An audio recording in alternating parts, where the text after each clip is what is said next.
Hello, hello, beautiful people. It's Coach Lucretia Hayes Rhino, and today I want to do a quick question and answer session. A lot of you have been writing me pertaining to your relationships. I mean, I get relationship questions probably more than I get anything else, and I have failed to make as many videos as I've wanted to, but I promise that more videos will be coming forth very soon.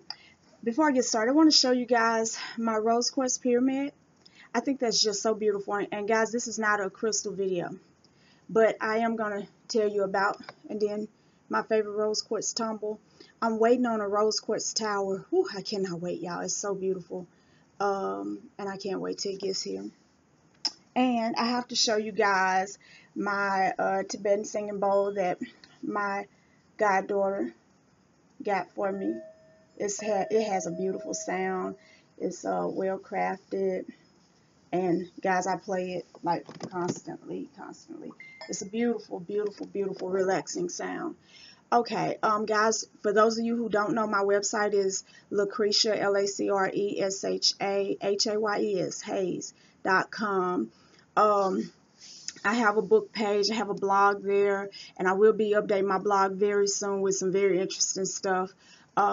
And of course, we're still having the giveaways here on YouTube. Every month I will give something away to my subscribers and those who comment. So I appreciate that. Those who share and let me know that they've shared, you know, your name gets entered extra times into the drawing. So we give away things that's useful, like gift cards to Walmart or, you know, Amazon or Etsy or somewhere. I'm definitely going to be giving away some books also, some downloads and all of that, and some print books. So definitely click like and click share. Be sure to subscribe and hit the bell so you'll know when I upload. Okay, that's enough of the shameless plugging, right? So one of the questions I get a lot about relationships is how do you make your relationship work? Well, the reason why I stress the word make is because that's the approach that many people are taking to relationships today. They're trying to make something work. You know, the number of people who stay in relationships because of shame to end them, because of convenience, because of fear of being alone. There's a lot of things that cause us to feel like we must make whatever it is we're in work, and that's just not always the case. Guys, I share my personal stories with you all the time, and my personal experience, my mistakes, as well as my successes. And so one thing I can tell you, one of my major mistakes throughout my life has been staying in something that's not good for me way too long to the place where it ended up biting me in the ass or whatever. But so when you ask me what do you have to do to make a relationship work, I say that it's not your place to make it work. It's your place to work on your relationship and do what you need to do for you. But I want you to understand that it is violation to try to change anyone outside of yourself. You can't change your mother, your father, your spouse, your kids. That's not your job. We are not here to change people. All we really have to do and where our power comes from is when we change ourselves, when we change our mentalities and our perspectives. It gives us a whole lot of power. How so? You know, you're telling me I have to work on me. I have to work on me. And I get tired of hearing this. I have to work on me when he's doing or she's doing this, that. I mean, you can tick off the list. It's a long list of stuff that your partner is not doing. Let me explain something to you guys. If you're in a situation, if you go in a store, let's just say that it might be the grocery store you go in all the time, and then the manager and the people in the store treat you like a dog and like crap and try to overcharge you and all that, and you have a bad experience, do you keep going back to that store? You might go back after the first time because you think, okay, it was just a bad day and this store is convenient, so I'm gonna try it again. But if you go 2, 3, 4 more times and it's the same experience, I doubt that if you have another option that you're going to keep going back to a store you're not wanted at, you're not respected at, or you're not loved at, you know, where your business is not appreciated. Well, in relationships, it's the same. The problem is everybody goes into a relationship trying to make the other person do, make the other person be. That is not what you're called to do. Your thing is to be 100% authentically yourself, to do what you would want a person to do for you, to pay attention to the things that they say they need and give that as long as it is in alignment with honoring yourself first too.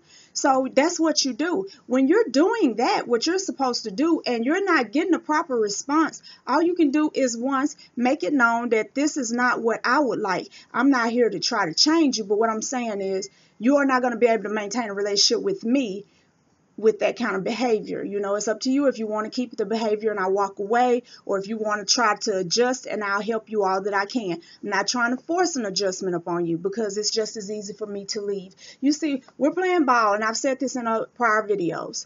I throw you the ball, you throw me the ball back. You know, so at any point I can hold the ball and not throw it back, or I can refuse to catch it and let it go by me. You understand? So if I'm asking you to respect me, if I'm asking you to love me, I'm asking you to do all these things and you're not doing them, because it's okay to tell a person what you need. You cannot expect someone to read your mind. So you need to be very clear about the things that you need and what it takes to maintain a relationship or grow a healthy relationship with you.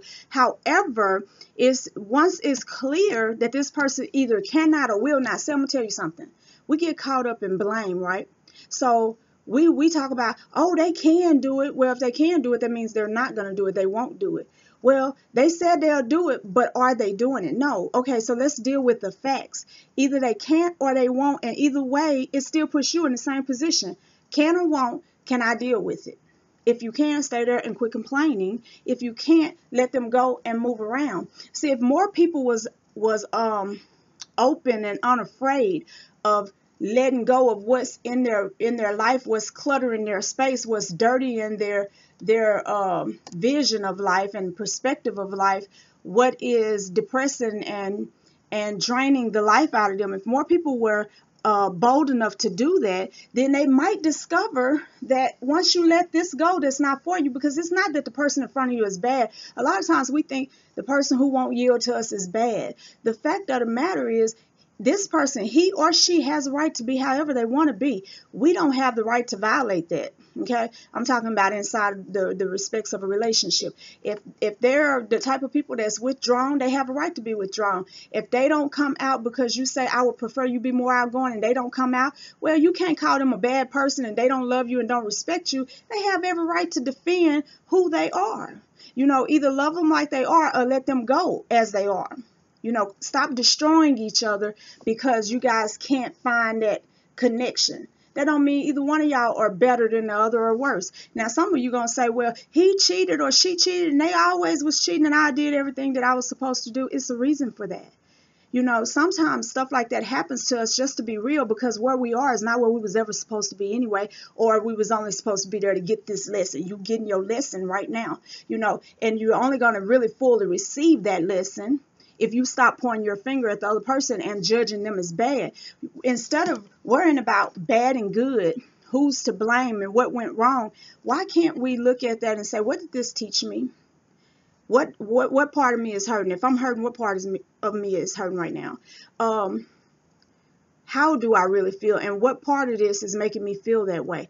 When you take that approach and you begin to suss out the issue inside of yourself, you can change your frequency and thereby change the type of people or the next person you draw into your life. Some of you leave out a relationship so full of blame that you draw more of the same crap. I don't want to be cheated on is not vibrating higher than infidelity. I don't want to be cheated on and everything is on the same term of infidelity, because in your mind, infidelity is a very real thing and you are afraid of that. Whether you pumping out faith or something or fear of something, is still highly attractive and you're going to attract that thing. So you have to get beyond what I don't want and what I don't like and all these complaints. You have to get beyond trying to control other people to be in a relationship. You have to get beyond sacrificing yourself in the name of love and then being mad when you're not getting back the response that you think you deserve because you're so great, you know, and you're making all these sacrifices. Honey, all of that is emotional mind games. It's a psychological trap. And that's why so many people are not free, you know. So when you ask me, what can I do to make my relationship work? Work on you. And don't worry about making the relationship work. Worry about being your best self and always honoring yourself, your creator, the divine, and honoring your spouse. That's all anybody can do.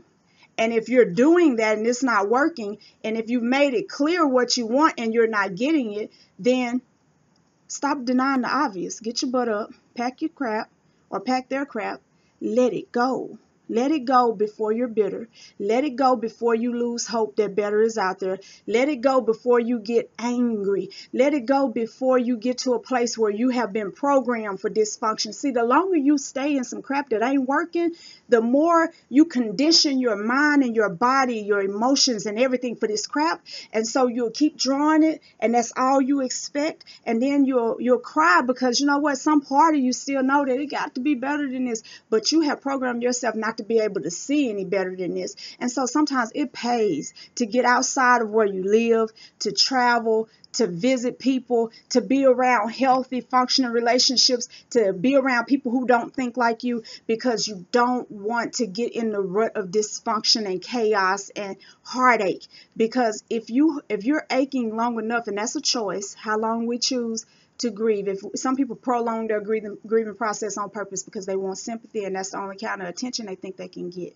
And that's sad. You're sacrificing yourself for nothing. There's no pay out on being miserable for an extended period of time. There's no payout on being angry for an extended period of time. I'm telling you guys what I learned the hard way. You're looking at someone who had to fight off depression and everything else, and who have been through a few failed marriages. I mean, does that make me a professional in this area or whatever? Of course, I studied relationship coaching, okay? But my power comes from my willingness to share my experiences, the good and the bad. And I'm going to tell you something. The worst thing you can do is leave your happiness and your future in the hands of somebody who, if you're saying, I just would like to go out once a week, and they won't even do that for you, you expect them to be able to handle your happiness and your future? No, it's not their job. And it's not your job to do it for them. And it's time for us to break down the lies that has us bound to things that's not healthy for us. You know, and of course you can choose to stay bound, but then at that point, you should also choose to stop complaining and just say, hey, this is what I choose, and I'm going to make the best of it. I might as well smile. I'm in dysfunction, but I love my dysfunction, baby. If you ain't got that attitude about your dysfunction, then just make the other decision and leave it alone. Okay, now everybody have problems. If you're in a relationship that's basically good and you just need to work out some kinks, get some help if you need to. Work through it if you need to. Be willing to yield as much as you need to, as you could say, sowing what you also would hope to get back. You know, but ain't no point in getting up and going to bed every day, every night for years, doing the same exact thing, having the same exact arguments, and being mad and blaming anybody other than yourself. It just don't work. Thank you guys so much for submitting questions, and I'm so glad that I had this opportunity to do this with you. I'm not trying to hurt anyone's feelings, but we have to have real talk, okay? I hope that in me doing this for you guys, that somebody, if I ever need it, will give me real talk. You know, don't look at my face and be moved by my tears. Tell me the truth. Empower me. Truth is empowering, okay? So guys, you go and you be blessed. You have fun. Love each other. Love each other lavishly. But don't forget to love yourself first. You have a blessed day. Namaste.